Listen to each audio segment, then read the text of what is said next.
Comité national de lutte contre les changements climatiques est un organe qui fonctionne difficilement. Ses membres font savoir que depuis sa création, il n'a aucun moyen pour dérouler ses activités. Le comité a été institué par décret et qui clarifie que les moyens doivent être mis à disposition par le ministère de tutelle. Depuis que nous avons exécuté, nous avons été mis en place, nous sommes confrontés à des moyens qui nous permettent quand même de dérouler comme il se doit notre plan d'action, de participer même aux conférences des partis sur les changements climatiques où pratiquement la délégation du Sénégal en termes d'expertise est en majeure partie constituée d'experts du COMNAC. Le secrétaire général du ministère de l'Environnement est d'avis que le COMNAC joue un rôle très important dans la lutte contre les changements climatiques. Mais pour lui, les insuffisances notées dans le domaine financier freinent en partie son fonctionnement.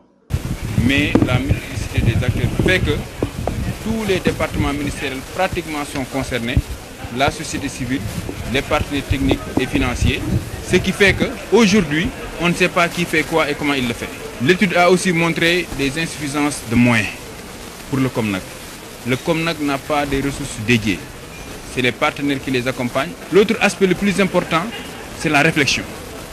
Aujourd'hui, sur des questions aussi importantes que sur les changements climatiques, on ne sent pas l'apport intellectuel et scientifique du COMNAC.